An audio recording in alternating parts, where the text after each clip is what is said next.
muy cerca de este personaje y seguramente lo conoces muy bien. ¿Cuál es tu impresión de lo que está pasando ahora a la luz de lo que tú conoces del Vizcarra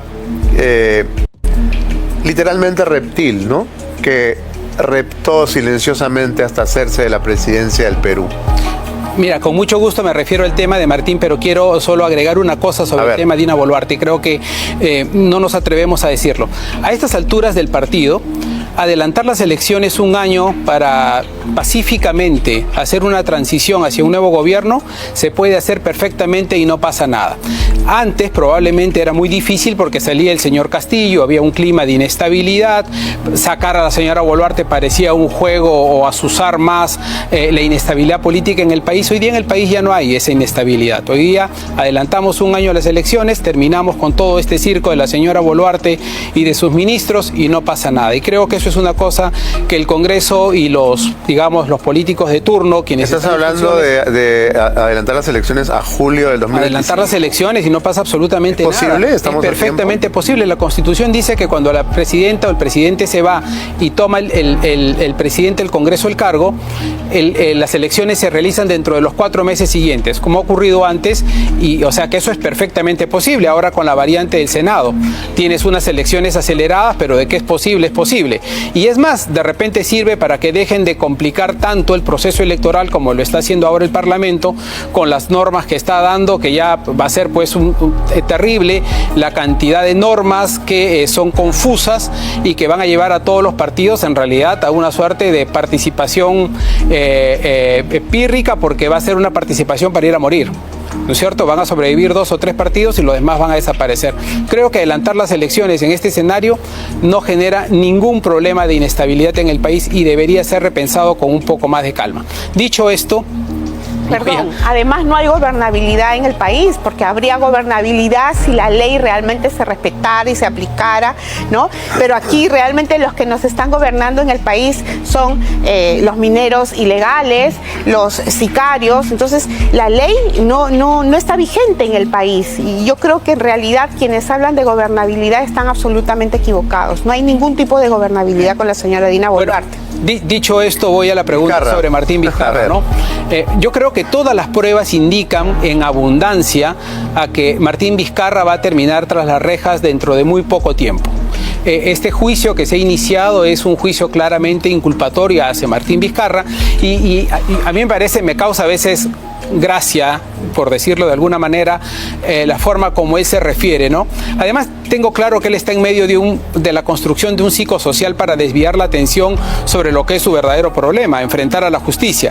Martín Vizcarra dice que él es el único procesado en este juicio que se está llevando en su contra y que no existen otros inculpados. Hay una razón para eso. Todas las otras personas que cometieron el delito con Martín Vizcarra y que fueron cómplices con él o coautores con él de estos delitos, todos los demás se han acogido a colaboración eficaz. Y eso significa que todos han mostrado las pruebas de la comisión de esos delitos. Y por lo tanto el único que no lo ha hecho, que es Martín Vizcarra, queda como el centro de la operación de esos delitos. El señor José Manuel Hernández, el gerente de ITSA, en fin, cada uno de los representantes de las empresas han mostrado las pruebas y han dado sus propios testimonios sobre la manera como se generó, cómo se entregó la coima, cómo negociaron la coima, cómo pactaron la coima y cómo entregaron la coima al señor Vizcarra, estos 2.300.000 soles que es parte de este proceso. O sea, yo creo que el señor Vizcarra tiene los días contados en relación al sistema de justicia. Creo que es un error que no le den un impedimento de salida del país, el hecho de haber variado esta medida. Hoy día el señor Martín Vizcarra puede salir del país y creo que sobre eso hay que tener mucho cuidado, porque no me extrañaría que termine en Bolivia, ¿no es cierto?, con sus contactos de su amigo Arce, o que termine sabe Dios dónde, o en Canadá, o sabe Dios dónde, o en España, y evite una futura o se vaya a través de una extradición para evitar responder ante la justicia, y es más, hacer campaña desde el exterior, ¿no? Entonces creo que de eso hay que cuidarse de Martín Vizcarra, de eso hay que cuidarse. Ahora, tú sostienes que ha sido testigo de la traición de Vizcarra. Y a estas alturas para todos queda claro que la traición está en su ADN, es un traidor nato, ¿no? A PPK, al partido, a los electores. Él cada vez que puede y tiene la oportunidad, ¿no?, saca la vuelta. ¿Cuál es esa traición de la que fuiste testigo? Bueno, yo recuerdo que Martín Vizcarra llega precisamente traído por José Manuel Hernández, que era parte del equipo PPK, con quien los unía una amistad que venía en la década del 80. Ellos habían participado juntos en un proyecto que se llama Pasto Alto o algo por el estilo en Moquegua.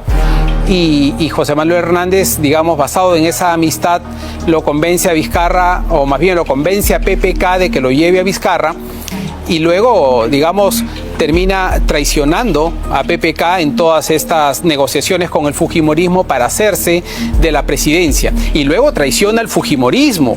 Estando en el gobierno, a pocos días de haber asumido el cargo, traiciona a Keiko, se niega a recibirla, a volverla a recibir. Ya antes la había recibido no siendo presidente, pero siendo presidente ya no la quiso recibir y luego simplemente le da la espalda y luego genera todas estas condiciones legales para que la señora Fujimori y PPK terminen en la cárcel, ¿no? Bueno, PPK con detención domiciliaria, prisión domiciliaria y Keiko en la cárcel, literalmente. O sea, traiciona a PPK, traiciona a Keiko. Y luego traiciona a José Manuel Hernández. Perdón, traiciona a José Manuel Hernández, que era su amigo de toda la vida, de quien decía él es mi hermano. José Manuel Hernández, mi hermano, que venía de la década del 80, habían participado en muchas cosas, y lo traiciona al punto que José Manuel Hernández termina siendo el colaborador eficaz por una razón. Y esto lo sé por un grupo de abogados y de fiscales. Martín Vizcarra se prestaba a denunciar él a José Manuel Hernández.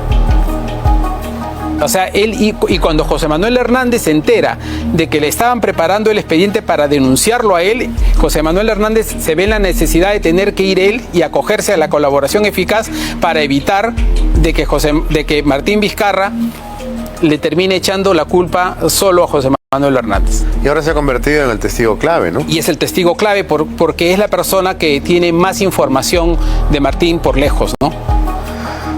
¿Cuáles serían las semejanzas, Mónica, entre Vizcarra y Boluarte? ¿Las has identificado? Yo encuentro a Boluarte tan mentirosa, tan cínica como Martín Vizcarra, ¿no? Tan dedicada a ella a satisfacer solamente sus intereses personales. Creo que esa es la principal semejanza. Mira, que me has quitado tú, has entrado, creo, a mi cerebro y has encontrado esa similitud que encuentro entre Martín Vizcarra y Dina Boluarte. Pero Vizcarra es mucho más cazurro, ¿no? Vizcarra es mucho más torvo, mucho más retorcido. Quizás un poco más sofisticado, pero Dina Boluarte tiene a su favor el hecho de ser abogada, ¿no? Entonces también sabe de todos modos... ¿Es una ventaja ser abogado? Claro, es una ventaja ser abogado porque ella sabe cuando, por ejemplo, una declaración puede jugar en su contra, ¿no? Y es por eso que queda por mucho tiempo callada. Aquí también es necesario, discúlpame un momento, mencionar algo que estábamos conversando con Gilbert antes de entrar aquí al set, y es la importancia de las detenciones preliminares. Quizás los colaboradores eficaces que han servido, que sirven para determinar la responsabilidad de Martín Vizcarra, se vieron de alguna manera amenazados por la posibilidad de la detención preliminar y prefirieron, o de las detenciones preventivas, y prefirieron contar la verdad antes que esto suceda. Y esta es la situación que hoy preocupa, porque precisamente estas detenciones son las que están siendo mermadas en el Congreso de la República y en el Palacio. No solo mermadas, han sido prácticamente eliminadas. Proscritas. Mira, pues ahora no se puede detener, Mónica, a ninguna persona que o no esté en flagrante delito o no haya sido sentenciada. ¿Cuánto dura un juicio en el Perú? ¿Cuántos años van a pasar para que un corrupto vaya a la cárcel? Así es. ¿No? O un ladrón de celulares. o un asaltante de la calle. Anoche... Lo agarras, si no lo agarraste en flagrante delito, lo tienes que soltar. Exacto. Anoche ha habido una balacera en Villa María del Triunfo y han atrapado a algunos sospechosos que en estos momentos o hasta hoy estaban en la de Pincri de Villa El Salvador. Y los pobladores de Villa María del Triunfo estaban solicitando la detención preventiva para estas personas y hoy día ya con esta noticia ya no podemos ni siquiera ponernos a salvo de los sicarios y de los ladrones que a mano armada nos pueden atacar a cualquier hora del día. Pero qué curioso que sean los políticos los que se ponen de acuerdo en blindar a los delincuentes. Porque ellos también son delincuentes. Así es. Así es. Así es. Ellos son delincuentes. Y la señora Dina Boluarte, no olvidemos que también ha tenido un financiamiento en su campaña a la vicepresidencia de la República, ha tenido financiamiento desde mi punto de vista de origen criminal. Es por eso que no se hace nada en realidad contra los mineros ilegales, ¿no? Que se disfrazan de mineros informales. Ellos son los que realmente están gobernando hoy día el país y se dan el lujo de presionar y de hasta sacar un ministro. Por eso yo no creo en la famosa gobernabilidad de la que hablan. Con la señora Dina Boluarte, lo único que está gobernando aquí en el país es la criminalidad. Por eso... El crimen desorganizado. Así es, exactamente. Tenemos que hacer